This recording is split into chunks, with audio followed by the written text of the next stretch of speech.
منظر ہے. آپ دیکھ رہے ہیں اللہ اس وقت خوش ہو گئے تو آپ کو مسکراہٹ آ گئی, تو اس سے بڑھ کر اور کیا بات چاہیے.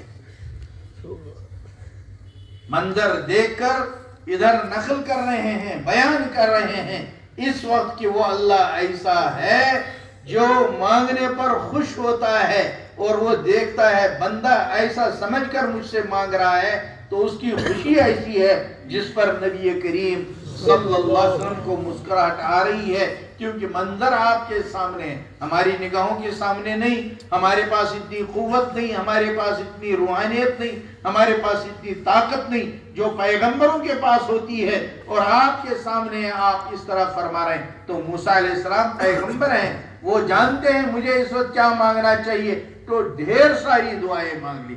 پہلے کہا رب اشرح لی صدری, اے اللہ میرے سینے کو کھول دے.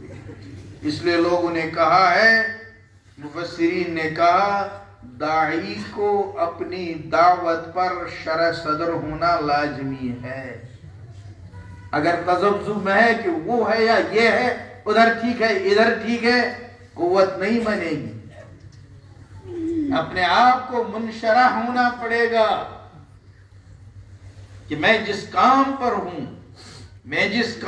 ہوں, میرا سینہ اس پر منشرح ہے, مجھے کوئی تذبذب نہیں ہے, اور کھلے دل سے مجھے اس کام کو کرنا ہے. لیکن مانگا کس سے؟ اللہ.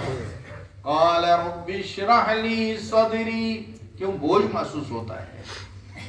حضرت ابوبکر صدیق رضی اللہ تعالی عنہ نے داڑھی مبارک میں, بہت تھوڑے بال تھے داڑھی مبارک میں, رسول اللہ صلی اللہ علیہ وسلم کے دیکھ کر فرمایا شبت یا رسول اللہ, اللہ کے رسول صلی اللہ علیہ وسلم آپ کے تو بال سفید ہونے لگے, کیا بات ہو گئی؟ تو نبی پاک صلی اللہ علیہ وسلم نے فرمایا شیبتنی سورۃ ہود, سورہ ہود نے مجھے بوڑھا کر دیا. یہ سورہ ہود کا اثر ہے جو میرے بال سفید ہونے لگے.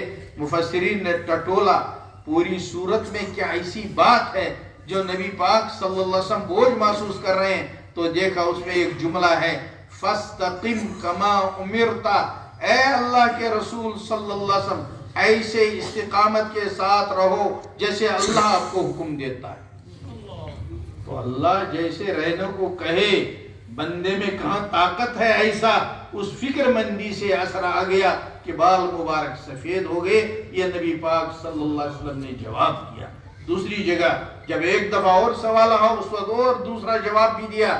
وَأَخَوَاتِ سورہ ہود اور اس کے دوسری آیتوں نے, دوسری صورتوں نے, انہوں نے مجھے بوڑھاپا کر دیا. مشترک دیتا تو وہاں قیامت کے احوال تھے, اس کا بھی اثر پڑا تو اس نے بھی اپنا اثر دکھایا. اس لیے کام چونکہ عظیم ہے, کام چونکہ اعلیٰ ہے, اس لیے داعی کو اللہ سے ضرور مانگنا ہے, روٹین میں نہیں چلنا ہے. دعاؤں کا اہتمام بہت ضروری ہے. اللہ ہمیں اپنا مانگنا نصیب فرمائے. مانگنا بہت ضروری ہے. ایک دفعہ حافظ یوسف صاحب رحمت اللہ علیہ تشریف لائے تھے, پورا بیان ہی سوپور میں کیا تھا, دعوت اور دعا. کہا پیغمبروں کا امتیاز ہے, دعوت ہوگی اور دعا ہوگی. اور پھر ایک موقع آتا ہے جب اللہ کہتا ہے مانگ کیا مانگتا ہے. پھر انہیں ساری سنائی کس پیغمبر نے کس وقت کیا مانگا, کس نے کیا مانگا. اور صرف ہیں ہمارے محمد رسول اللہ صلی اللہ علیہ وسلم کو جب کہا مانگ کیا مانگتا ہے, فرمایا یہ دعا قیامت میں ریزرو رکھنا چاہتا ہوں امت کے لیے. تو موسیٰ علیہ السلام نے جی بھر کے مانگی, رب اشرح لی صدری ویسر لی امری, اے اللہ کام بہت بڑا ہے, آسان کر دے. اللہ ہمارے لیے بھی آسان کر دے, بہت زیادہ ہے. ایک دو فجر بعد کے بیان میں حضرت عمر صاحب پالنپوری رحمت اللہ علیہ نے اسی طرح مجمع پر نظر ڈالی اور عجیب عجیب درد بھری انداز سے کہا, کیونکہ پرانوں کا مجمع تھا, کہا یہ جو رونق ہے میرے بھائیوں آپ کی محنت کا نتیجہ ہے. ایسے کہا, کام میں لگایا ہے تو یہ ساری اسی محنت کا نتیجہ ہے. لیکن کام اسی کی توفیق سے ہو رہا ہے، کبھی بھی ذہن سے یہ بات ذہن جانے نہ دے، جو لگ رہا ہے اسی کی توفیق سے لگ رہا ہے، اور سہولت مانگنی ہے اسی سے مانگنے ہیں، کیونکہ بوجھ بڑھ رہا ہے، ذمہ داریاں بڑھ رہی ہیں، بوجھ بڑھ رہا ہے، جتنا تقاضا ہے اتنا ہم محنت نہیں کر پا رہے ہیں، کمزوری بہت ہے، اللہ ہماری کمزوری کو دور فرما دے اور ہمیں ایسی قوت دے دے کہ جیسے تقاضے دین کے آ رہے ہیں ان تقاضوں پر ہم کھڑے ہونے والے بن جائیں، اور یہ مانگنا ہوگا اللہ سے ہی۔ تو موسیٰ علیہ السلام نے مانگا رب اشرح لی صدری ویسر لی امری۔ اب ایک ظاہری کمزوری تھی، وہ جو انگارہ اٹھایا تھا منہ پہ رکھا تھا تو زبان اٹک رہی تھی، نئی زبان زیادہ تیز فصیح بلیغ بن رہی تھی، اٹک رہی تھی، تو اس کو کہا وَاحْلُلْ عُقْدَةً مِّن لِّسَانِي يَفْقَهُوا قَوْلِي۔ اور پھر محسوس ہوا کہ اکیلا ہوں، تنہا ہوں، محلے میں 5 سال سے اکیلا ہوں، دوسرا نہیں ہو پا رہا، گھر والے موافق نہیں ہو رہے، تو موسیٰ علیہ السلام نے بتایا اس کا علاج کیا ہے، کیا کہا وَاجْعَل لِّي وَزِيرًا مِّنْ أَهْلِي هَارُونَ أَخِي۔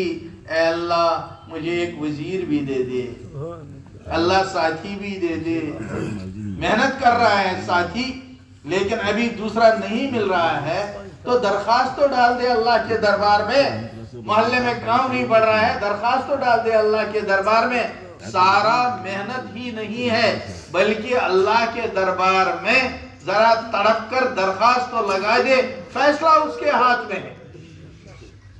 اور پھر متعین بھی کر دیا، صرف موسیٰ علیہ السلام نے ہی متعین نہیں کیا، یہاں تو قرآن کہتا ہے سورہ طٰہٰ میں وَاجْعَل لِّي وَزِيرًا مِّنْ أَهْلِي ہارون اخی۔ اے اللہ آپ کی مرضی ہو تو میرا بھائی ہارون ہے، اس کو یہ سعادت مل جائے، اشدد بِهِ اذری، اس کے ذریعے سے میری کمر کو مضبوط کر دے، وَأَشْرِكْهُ فِي أَمْرِي، اور اس کو میرے کام میں اللہ شریک کر دے۔ لیکن مقصود میرا کوئی پارٹی بنانا نہیں ہے، میں اتنا الگ حلقہ نہیں بنا رہا ہوں اللہ، بلکہ میرے مد نظر تیری رضا ہے، کیا کَيْ نُسَبِّحَكَ كَثِيرًا وَنَذْكُرَكَ كَثِيرًا۔ اے اللہ مقصد یہ ہے، وہ میں ایک تسبیح کروں گا، 2 اکٹھے مل کے ڈبل ہو جائیں گی، کَيْ نُسَبِّحَكَ كَثِيرًا، تیری تسبیح بھی بڑھ جائے گی، وَنَذْكُرَكَ كَثِيرًا، اللہ تیرا ذکر بھی اور زیادہ ہو جائے گا، إِنَّكَ كُنْتَ بِنَا بَصِيرًا، تو ہمیں نگاہوں میں رکھتا ہی ہے، تو دیکھنا ہم کیا کریں گے اور تیری مدد سے ہی ہم کریں گے۔ اللہ فیصلہ لینے میں کسی کے مشورے کا محتاج نہیں ہے، اور فیصلہ لینے کے بعد اللہ کو کسی کے سامنے جواب دہی کا کوئی مرحلہ نہیں ہے، فوراً فیصلہ دے دیا۔ قرآن کہتا ہے قَالَ قَدْ أُوتِيتَ سُؤْلَكَ يَا مُوسَىٰ، موسیٰ 1 نہیں 2 نہیں 3 نہیں، جو کچھ آپ نے مانگا تھا اللہ نے سب کچھ عطا کر دیا، فوراً۔ اللہ کی مہربانی کی بات ہے۔ نبی اکرم صلی اللہ علیہ وسلم نے بھی ایک مرحلے پر دعا مانگی، یا اللہ یا تو مجھے ابو الحکم دے دے یا عمر دے دے، متعین کر کے کہہ دیا اور منظوری آ گئی، اور وہ بھی ایسے انداز سے آئی، ظاہراً تو سب گھبرا گئے تھے، جو اس وقت مکان کے اندر تھے وہ تو سب گھبرا گئے تھے، اس حال میں آئے تھے۔ وہ حضرت حمزہ شیر جبار رضی اللہ عنہ نے اس کو تسلی دی تھی، جب سب گھبرا گئے، جب انہوں نے سراغ سے دیکھا عمر آ رہے ہیں، تو حضرت حمزہ نے، سب کو معلوم ہے واقعہ، اس وقت کہہ دیا تھا کھول دو دروازہ، آنے دو، ارادہ ٹھیک ہوگا تو ٹھیک، نہیں ہوگا تو پھر دیکھنا کیا ہوگا۔ لیکن میرا نقطہ ہے مانگا تھا، درخواست کی تھی، ہمیں